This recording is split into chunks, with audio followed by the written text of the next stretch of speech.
A pushers. I feel like I haven't done a recording in a long time, so we're going to get through a few pieces of information on the beginning of Unit 5. Some of those key concepts that are listed on here, we're only going to go through a couple of them, so it shouldn't take too long today, but there's really a lot of information that I need to get across to you and I need to bring up, because for some of you, we'll be working in class on a DBQ, and for those of you at home who are listening and vice versa, this will all kind of make sense as we talk about the westward migration, especially having to do with the Mexican-American War.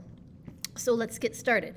When we were in class together, we talked quite a bit about the election of 1844, and James Polk was really kind of a go-getter. He was land hungry, he was power hungry, and he not only wanted that huge Oregon country, that big territory, but he also wanted to get Mexico as well. So he sends Slidell, a representative, an ambassador, down to Texas. Now, by this point, keep in mind, Texas is now its own republic. It's its own little entity.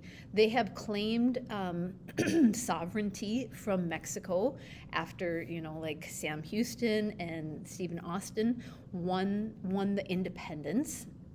And so they are they're their own sovereign country. And a couple of times they kind of actually wanted to become part of the United States. They felt it would be more economically beneficial. Well, at first, some of the presidents, such as Van Buren, reject it. And then once we get to Polk, he very much wants Texas to be a part of, annexed into the United States. So he sends his representative to basically offer Santa Anna, remember the dictator in Mexico, $5 million to buy Mexico. And Santa Anna rejects it. Now, when you get to class and we work on the DBQ, you'll understand a lot of kind of the way everything happened and really the boundary lines that were being disputed at this time. What you do need to know is that it was not just in the kind of Republic of Texas where they wanted the land. It was also in this kind of California territory that's also owned by Mexico. So the Treaty of Guadalupe Hidalgo is actually going to formally end the Mexican-American War, and it has a lot to do also with the Gadsden Purchase. Now, the Gadsden Purchase is another money deal, because now the Gadsden Purchase was 1853. It's another money deal that now the United States owns this territory. However, they need to get this one little section to build a railroad. So I'm going to show you the first. It's kind of fun. We'll take a couple of minutes. It's a little bit longer. If you want to watch the whole thing, you can go ahead. But it's this clip from Jimmy Fallon. So I'll play it for you.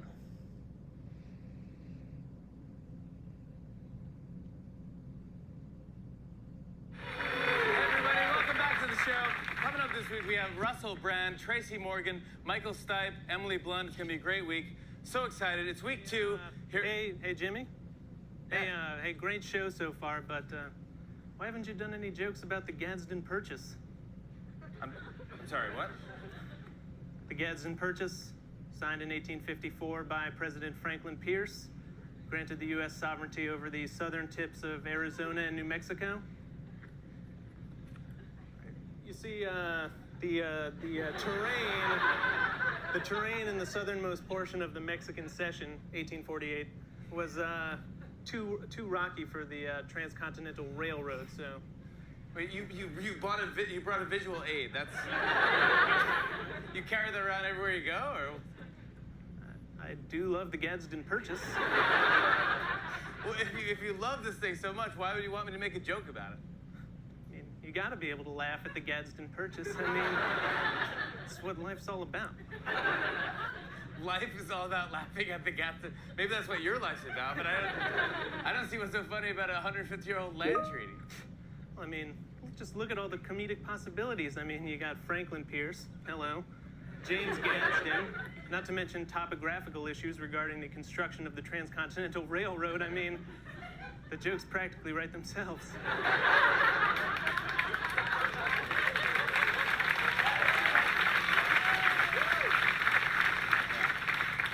Yeah, I don't think that's true. You know what? I just thought of a joke. Do you guys want to hear it? What's the only difference between the Gadsden Purchase and the Louisiana Purchase? I give up. What? The Louisiana Purchase was signed in 1803 and gave the U.S. 800,000 square miles of French territory, and the Gadsden Purchase didn't suck.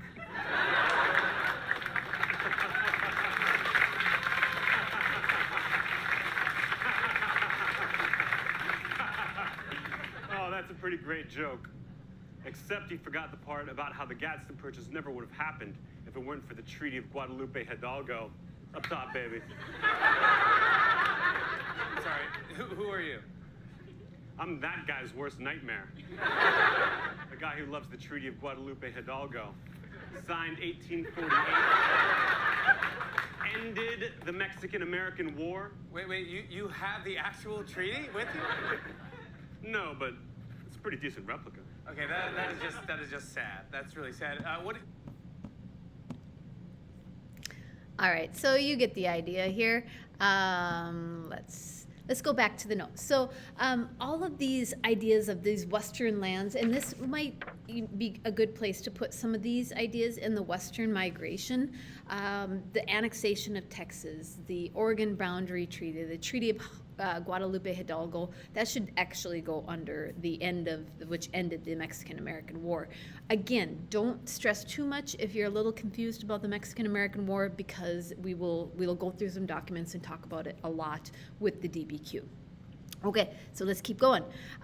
We need to talk about another really important kind of idea here, of this idea number 5, popular sovereignty. So the U.S. added large territories in the West through victory in the Mexican-American War and diplomatic negotiations, raising questions about the status of slavery. It's always going to be this question: why did they want to go to the West in the first place, oftentimes Texas, for example, and what happens when they get here? American Indians, how the treatment of Native Americans happens, the relationship is always going to be a continual theme, and Mexicans in these newly acquired lands. Remember when we talked earlier, Mexicans had required their citizens to become Catholic and outlawed slavery. Now the tide is going to turn. Now are the Americans going to allow slavery? Are they going to say, no, you can't practice your religion, or anybody can practice their religion based on, like the First Amendment rights? So these are all big questions that come up. So the Wilmot Proviso is this guy named David Wilmot proposed it. And he basically said, I think, he kind of proposed it in the House, a ban on slavery in all newly acquired territory. So what I would put under probably popular sovereignty, I would put the Wilmot Proviso, that there were some who wanted a ban on slavery from any territory that was gained from the Mexican-American War. Now, Lincoln's spot resolutions, this is Lincoln, this is like our Lincoln, and this is in 1846, actually. So we're talking way long before he ever became president, and he was in the Senate. He was first in the House, and then he's in the Senate. And Lincoln is really upset about, Lincoln is from Illinois, and he's really upset with kind of how things are going, and he doesn't like Polk.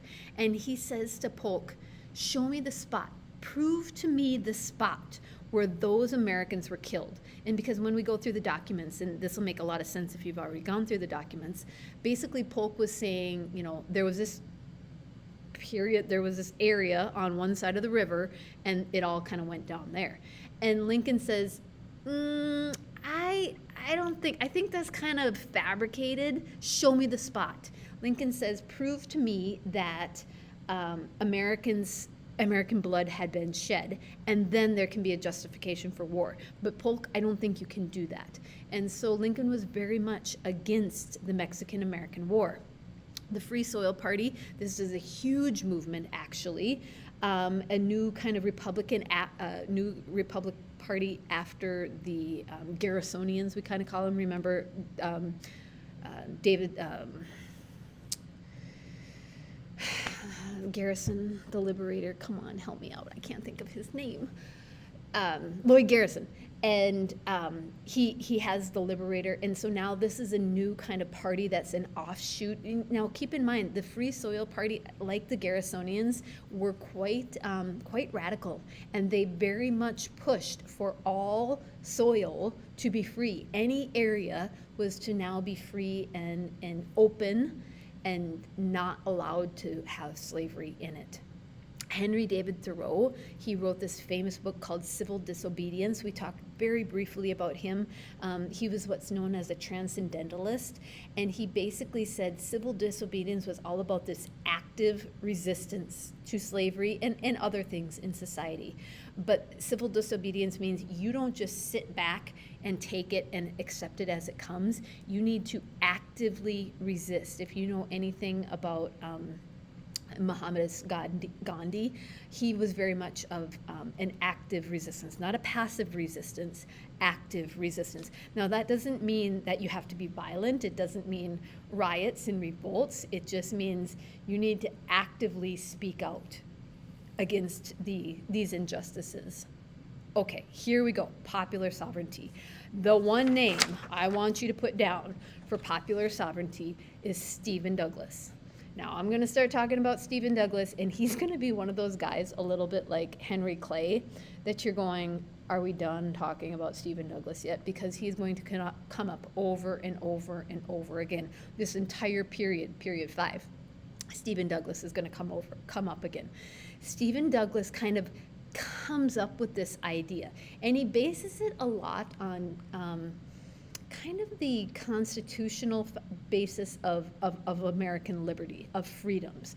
And what basically Douglas said is popular sovereignty was to be granted to all of these areas that are now being incorporated into the United States. Now remember, the Northwest Ordinance of 1763 basically said you had to have 60,000 people in order to apply for statehood.